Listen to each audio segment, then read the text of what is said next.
Hello everyone. अपने last video में हम डिस्कस कर रहे थे हॉर्मोन्स के बारे में। तो हॉर्मोन्स का कोई नॉर्मल लेवल नहीं होता है, इसकी एक रेंज होती है। तो और इनकी जो वैल्यू है ना उस रेंज के नीचे सही होती, ना उस रेंज के ऊपर सही होती है। और जो इसका और हर पैथोलॉजी की जो रेफरेंस रेंज होती है वो अलग-अलग होती है। इसलिए जब भी अपनी रिपोर्ट देखें तो उसको नॉर्मल से कैलकुलेट ज़रूर कर लें। कि और डॉक्टर केवल हार्मोन का लेवल देखकर ही बीमारी का पता नहीं लगाते।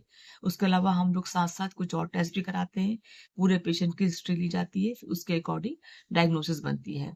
और कुछ-कुछ हार्मोन्स ऐसे होते हैं जो कि एज बढ़ने के साथ-साथ उसकी जो उनकी जो वैल्यू है कम हो जाती है। जैसे कि महिलाओं में अगर मेनोपॉज़ का टाइम आता है तो उनके कुछ हार्मोन जैसे एस्ट्रोजन, प्रोजेस्टेरोन वाले कम हो जाते हैं। तो इसलिए और इन सब जब हार्मोन का जो रेंज कम या ज़्यादा होता है उसके अकॉर्डिंग डॉक्टर आपको दवा भी लिखते हैं। और इसकी दवा बिल्कुल टाइम से जैसा डॉक्टर बताते हैं उसी हिसाब से लेना चाहिए और समय-समय पे टेस्ट कराते रहना चाहिए कि हार्मोन का जो लेवल है बहुत ज़्यादा नीचे या बहुत ज़्यादा ऊपर तो नहीं जा रहा है। और अगर ऐसी कंडीशन आती है तो फिर आपको इसकी डोज़ कम करने की पड़ सकती है। तो जब भी आप हार्मोन का दवाई कोई खाते हैं तो हमेशा अपने डॉक्टर से कंसल्ट करिए और जो भी डॉक्टर जिस-जिस टाइम पे आपको इसका जो टेस्ट रिपीट कराने को बोले वो ज़रूर कराइए। तो और दवा बंद मत करिए। लेकिन कुछ दवाओं के साथ-साथ कुछ ऐसे डाइट भी होती हैं जिससे कि हम हार्मोन का लेवल कंट्रोल कर सकते हैं। तो आज आइए हम आपको उसी डाइट के बारे में थोड़े शॉर्ट में बताते हैं। जैसे कि डाइट में बहुत ज़रूरी है कि आप बिल्कुल संतुलित आहार लें और उसमें पूरा आपका प्रोटीन, आपका कार्बोहाइड्रेट, नट्स और जो ग्रीन वेजिटेबल्स है वो और ताज़े जो फ्रूट्स होना चाहिए और साथ-साथ में जो कि आपके हेल्दी फैट्स होते हैं उनको लेना बहुत ज़रूरी है। और व्हाइट जो कलर के जो भी फूड होते हैं या व्हाइट कलर की जो भी चीज़ें हैं उससे परहेज़ करना चाहिए। जैसे चीनी, मैदा, जंक फूड और शुगरी फ्रूट से या शुगरी जो आपके फूड होते हैं उनसे परहेज़ करिए। अनाज साबुत हों तो बहुत अच्छी बात है। तो आजकल जो भी देखा गया है कि काफ़ी बीमारियाँ हम लोग डाइट से भी कंट्रोल कर सकते हैं। नंबर 2 पे आता है एक्सरसाइज़। एक्सरसाइज़ बहुत ज़रूरी है। सप्ताह में कम से कम 5 दिन तो आपको एक्सरसाइज़ करनी चाहिए और एक आध दिन अपना हल्की स्ट्रेंथिंग वाली एक्सरसाइज़ भी करें। योग और स्ट्रेचिंग भी बहुत अच्छा रहता है और इससे हम इंसुलिन का जो कार्य क्षमता होती है उसको बढ़ा सकते हैं, स्ट्रेस कम कर सकते हैं और ग्रोथ हार्मोन ये सब जो है वो नियमित रेगुलर एक्सरसाइज से ग्रोथ हार्मोन अच्छे से काम कर सकता है। नंबर 3 पे आता है प्रॉपर नींद। नींद भी बहुत ज़रूरी है। अगर आप दिन भर की एक्टिविटी में बिज़ी रहते हो तो शाम को 7 से 8 घंटे की नींद आपके लिए बहुत ज़रूरी है और रोज़ ही एक समय पर अपना सोने का टाइम बनाएँ और एक समय पे उठिए तो इससे आपकी जो दिनचर्या है वो मेंटेन रहेगी।